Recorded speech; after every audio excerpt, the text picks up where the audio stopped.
वे हमारा काका साहब इंदौर गया था कहीं काम से, तो उनके वहाँ फुर्सत में बैठा देखी नहीं, एक पढ़ने लिखे आदमी उनका कहना माइक लेके गयो न के काका मेरे एक दो प्रश्न के जवाब दो। तो काका ने क्यों पूछ भाई कहीं, बोले बताइए देश की जीडीपी गिर रही है, देश में बेरोजगारी फैल रही है, देश में महंगाई कितनी बढ़ गई है, देश में अराजकता का माहौल है, जिधर जाओ उधर लोग असहिष्णु हो रहे हैं न।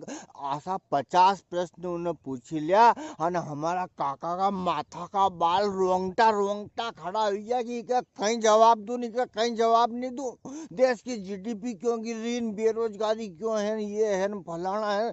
10 सवाल उन्हें एक सांस में पूछ लिया। अब हमारा काका साहब भी दिमाग का घना तेज, हमारा काका साहब ने क्यों भैया पहला हमारा एक सवाल को जवाब तू दी दे यार, फिर थारा सगला सवाल का जवाब दूंगा। तो बोले पूछिए। बोले एक बात बता रहा भाई, गाय को गोबर गिल्लो गिल्लो और बकरी को गोबर सुक्को सुक्को दानादार क्यों रही, बता। तो दादा ने तो हाथ पग टेक ही दिया, मारे तो मुझे तो नहीं आता दादा।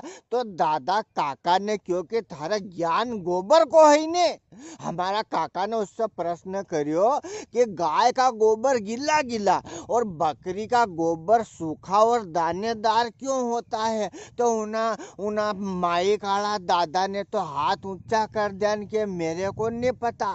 तो दादा थारे ज्ञान गोबर को है ने, अन बात करियो तू जीडीपी न असहिष्णुता न बेरोजगारी न देश में अराजकता, या की आज हालत है। आज हमारा देश में हमारा ग्रामीण क्षेत्र नाम ज्यादा, क्योंकि यहाँ बढ़िया लिखा ज्यादा है।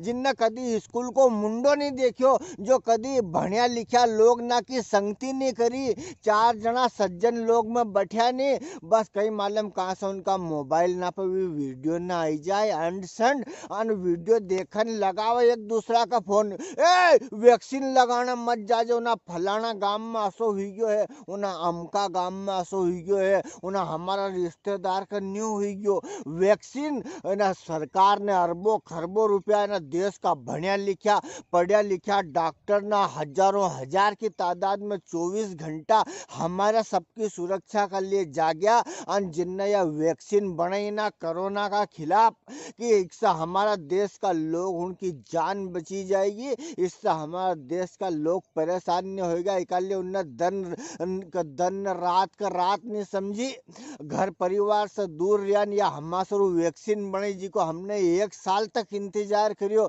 आज वह वैक्सीन आएगी तो अब वो हमारे में दिमाग इतना हो गयो, हम इन्हें अफवाहों का दौर में इतना शामिल हो गया कि उन्हें अफवाह का खुद भी हिस्सा बनी गया। उन्हें अफवाह ना के हम सुनी रहा, उन्हें अफवाह ना के हम सब फैल ही रहा है, जबकि हमारा अफवाह नहीं फैलानी चाहिए। मैंने खुद ने काल परसों गयो स्वास्थ्य केंद्र पर ने वैक्सीन लगन आयो, जिन्हें 2 वैक्सीन लगेली है, देखो जो आंख से दिखी रही, जिन्हें जन्म लियो है, मरनु तो कहते है, पर यह सब भुगती भुगती न ऑक्सीजन की कमी से न इंजेक्शन ना निया लिन भागो न माँ लिन भागो, वो कोरोना से नहीं मरेगो। जिन्हें ये वैक्सीन लगेली है नहीं 2 वो कोरोना से नहीं मरेगो, इन्हीं बात की लगभग 100% गारंटी है। अब दूसरी बीमारी तो आएगी जी की जद लिखी हो तो जाएगो, पर भुगती भुगती नहीं जाएगो। तो आप सब लोग उनसे करबद्ध हाथ जोड़ी के ये निवेदन है कि अपनी बारी आने पर